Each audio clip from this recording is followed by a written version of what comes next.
Je suis en pyjama offert par la belle-mère à Noël. Merci Laurette. Je suis remplie d'amour et de cœur.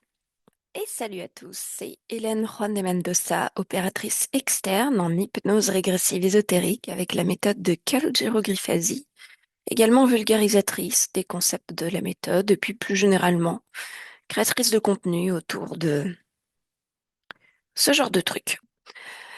Bref, comme très souvent, au moment de me réveiller ou de m'endormir, quand je pense à faire des vidéos partagées sur des sujets que je trouve intéressants, je me fais tout ça dans ma tête et puis je m'endors ou je me réveille et puis je fais autre chose de la journée. Je ne fonctionne pas avec des blocs-notes, je ne fonctionne avec pas vraiment, je ne fonctionne pas avec beaucoup d'outils en vérité. Euh, je suis la personne, à mon avis, la moins organisée mentalement, mais qui crée du contenu sur YouTube, qui fait des sessions HRE avec des clients, qui a une vie de famille et qui a une vie sociale bien remplie, sans organisation mentale. Et je vais vous expliquer peut-être dans une autre vidéo comment je fais tout ça. La réponse, c'est que j'ai confiance en moi. En fait, j'ai pas besoin de vous faire une autre vidéo. J'ai juste confiance en moi, en mon corps, en mes ressentis. Et je me rappelle de périodes de ma vie où j'étais vraiment très pressée et comment dire, contrainte. Et il fallait que je fasse les choses. Il fallait que... Alors, pas que j'aille au boulot, parce qu'à cette époque, j'étais déjà indépendante, mais il fallait que... J'ai pris conscience de ça et je me suis rappelé de périodes aussi où c'était très fluide et où je n'avais rien à penser, rien à planifier par rapport à ça, rien à organiser. Tout se faisait de manière... Ça durait pas très longtemps. Et puis je me suis rappelé à quel point c'était chouette, cet état-là. Et je me suis dit, tiens, j'ai envie. J'ai envie que ma vie, elle soit comme ça, en fait. J'ai envie que ma vie, elle soit faite euh, de moments qui s'enchaînent de manière fluide, sans avoir à dépenser de l'énergie mentale et à projeter mon futur. C'est juste, j'ai envie de faire ça, donc je le fais. Et puis, je m'adapte en fonction de l'emploi du temps, de la famille, par exemple, ou ce genre de choses. Et je ne retiens plus les choses ou je ne les force plus. Donc, je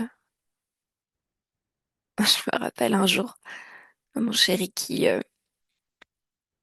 lui est encore un peu à fond. J'aime bien bref, sur le concept du temps, de la planification, des horaires et tout ça.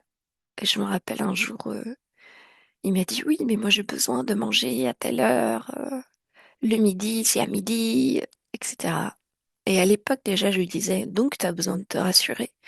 C'est mon point de vue, attention, hein, si vous avez besoin d'horaire, allez-y, hein. C'est juste que c'est mon point de vue. Je lui disais donc tu as besoin de te rassurer. Et il disait non, mais c'est pas une question de ça. Et moi, je disais pas si, pour moi, c'est ça. Aujourd'hui, 4 ans plus tard, je crois, voilà, moi j'expérimente le fait de vivre une vie fluide. Et alors, ma super astuce pour savoir si c'est vraiment fluide, c'est que je le ressens au niveau du cœur. Parce qu'en fait, depuis surtout que j'ai appris que le cœur avait ses propres neurones et qu'il avait une autre manière que le système nerveux pour faire transiter des informations au cerveau et aux autres organes. On appelle ça les voies afférentes. En fait, c'est des voies parallèles.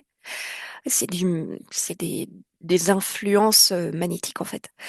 Euh, eh bien, j'ai compris à quel point le cœur a ses raisons que la raison ignore. Ah, mais donnez-lui prix littéraire. Bref. Et du coup, je fais encore plus confiance. Donc, ce que je fais, c'est que là, par exemple, je vous donne un exemple concret parce que on est en plein dedans. Donc, mon état d'esprit pour retourner chez nous, alors qu'on a eu une panne à l'aller de boîte de vitesse du côté de Millau, qu'on était censé aller jusqu'à Sens. On a dû se faire, euh, euh, on a dû revenir à la maison à l'aller via un taxi parce que l'assistance nous a payé le taxi. Bref, finalement le lendemain, on trouve un camion pour faire le trajet, quoi. Surtout qu'il y avait plein d'affaires parce qu'on déménageait à ce moment-là une personne, évidemment. Donc voilà. Et donc on arrive quand même pour les fêtes dans la famille, tout ça, ça se passe super et tout, sauf qu'on n'a pas de camion du coup pour rentrer vu qu'il est en panne. On n'a toujours pas de camion pour rentrer vu qu'il est en panne, toujours. Et je sais pas, moi je me dis bah ça va se faire, quoi, ça va se faire. On va en avoir un. Pour le 10 ou avant le 10, je sais pas, j'ai le 10 en tête, tu vois. Bref. Et, euh, et mon chéri, il est là, ah, presque tous les jours, il regarde sur des trucs pour voir s'il peut louer un truc. Enfin bref. Et moi, je suis là,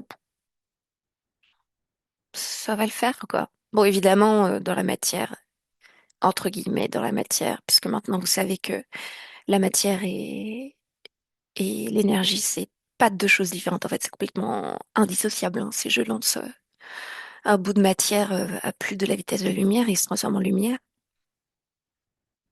Et donc, bien sûr, il y a des gestes, des actes à poser, etc.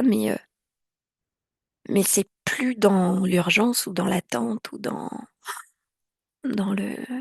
la peur que ça ne soit pas le cas, qu'on ne trouve pas d'autres camions, etc. Bon, bref, je sais pas comment vous dire. Et donc,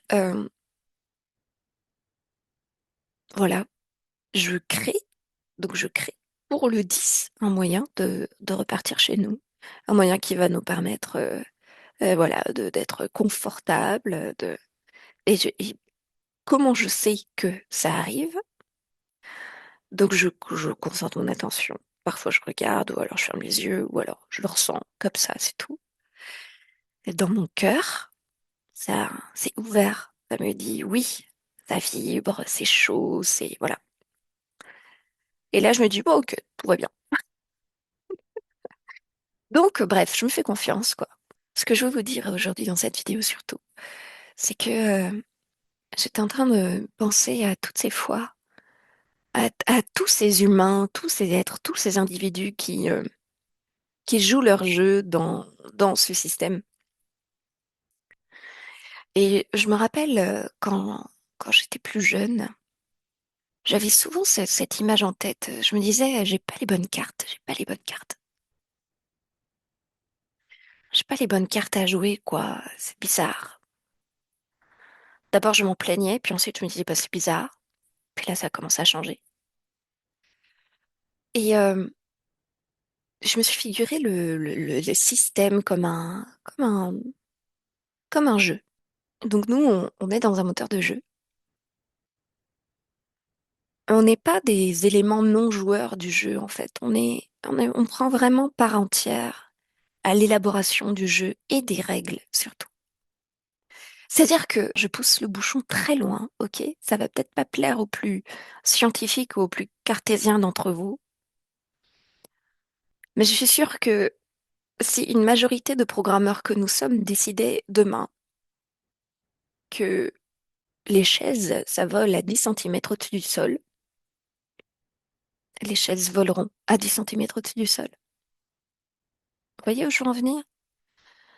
Bon, là, j'ai pris un exemple extrême. Peut-être qu'on n'a pas tous envie que tous nos meubles flottent à 10 centimètres. Quoique ça, ce sera pratique pour passer l'aspirateur, quoi.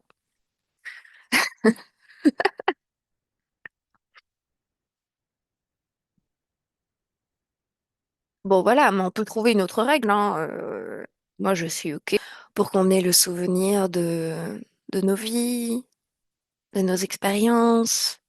Quoi qu'on les a, les souvenirs, hein, ils sont engrammés dans le corps, en fait. Et on est une très, très, très, très, très belle bibliothèque.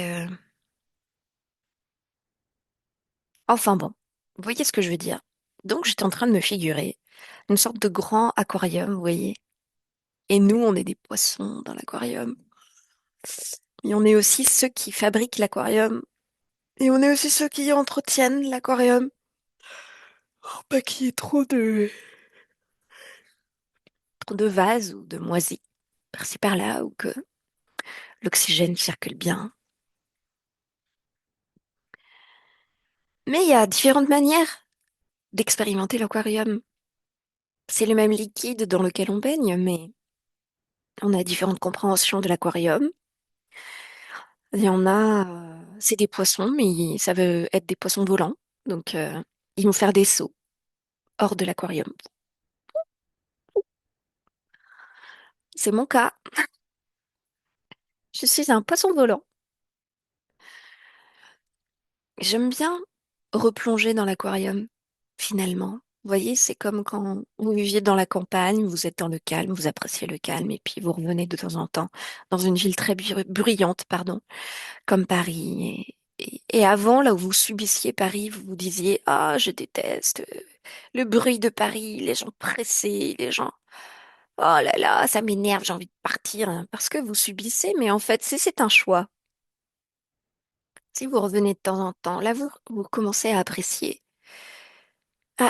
même ce bruit, en contraste avec le calme, que vous appréciez aussi, vous voyez? Donc, il n'y a plus de lutte, en fait.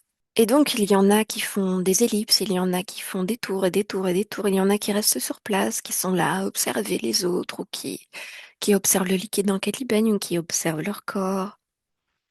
Il y en a qui font tout un tas d'autres expériences dans cet aquarium, des trucs auxquels je ne peux même pas penser, puisque ma nature, c'est de faire des sauts, des allers-retours, on va dire. Vous voyez ce que je veux dire? Jouez à votre jeu, c'est le meilleur qui soit pour vous.